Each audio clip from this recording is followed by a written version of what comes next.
Let's mic news at 9। ये है let's mic more than radio. आप सुन रहे हैं न्यूज 89 समाचारों के साथ मैं महेश सिंह। पश्चिम एशिया में बढ़ते तनाव के बीच भारत ने समुद्री सुरक्षा को लेकर बड़ा कदम उठाया है और मुझ जलमार्ग से गुजरने वाले जहाजों पर भारतीय नाविकों की तैनाती से बचने की सलाह दी गई है। Directorate general of maritime administration ने जहाज मालिकों और शिपिंग कंपनियों को एडवाइजरी जारी कर हॉर्मुज जलमार्ग से गुजरने वाले जहाजों पर भारतीय नाविकों को तैनात न करने को कहा है। साथ ही जहाजों को सुरक्षा मानकों का सख्ती से पालन करने और सभी नेविगेशन व सुरक्षा अलर्ट पर नजर रखने के निर्देश दिए गए हैं। यह फैसला पश्चिमी एशिया में बढ़ते तनाव के बीच लिया गया है। भारत तिब्बत व्यापार शुरू होने का इंतजार कर रहे भारतीय व्यापारियों को अब भी चीन की मजदूरी का इंतजार है। इसके चलते व्यापारियों को परेशानी का सामना करना पड़ रहा है। लिपुलेख दरे से व्यापार शुरू नहीं होने के कारण गोजी में करीब 3000 क्विंटल गुड़ और मिश्री का सामान फंसा हुआ है। प्रशासन ने 100 व्यापारियों को ट्रेड पास जारी कर दिए हैं, लेकिन चीन की अंतिम मंजूरी नहीं मिलने से टकलापोर्ट रवाना होने का कार्यक्रम टल गया है। इस बीच 28 से ज्यादा व्यापारी सामान गुंजी में छोड़कर धारचूला लौट आए हैं। उनका कहना है कि गुंजी में जरूरी सुविधाओं की कमी है और मंजूरी मिलते ही वे दोबारा व्यापार के लिए रवाना होंगे। अमेरिका में महंगाई से निपटने और नीतियों में सुधार के लिए फेडरल रिजर्व ने 3 भारतीय मूल के विशेषज्ञों को अहम जिम्मेदारी सौंपी है।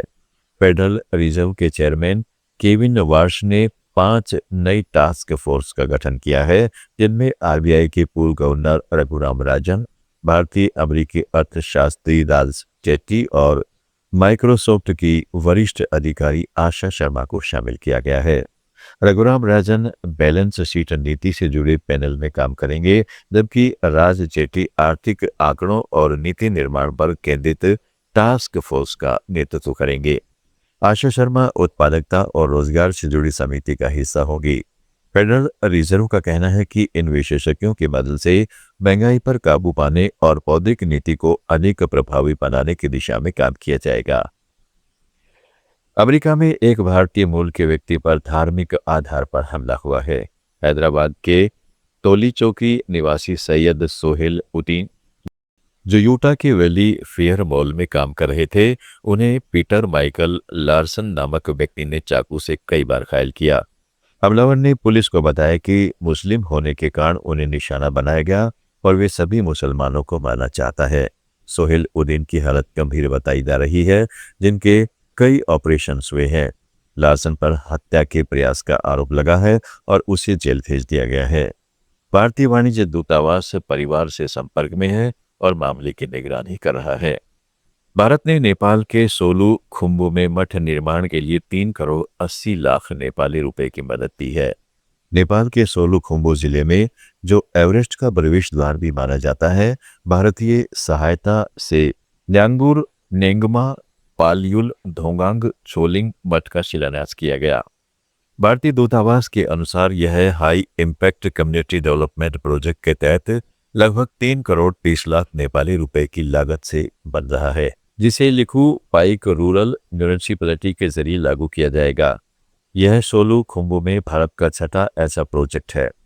स्थानीय प्रतिनिधियों ने सांस्कृतिक धरोहर संरक्षण और समुदाय के विकास के लिए इस मदद का स्वागत किया है।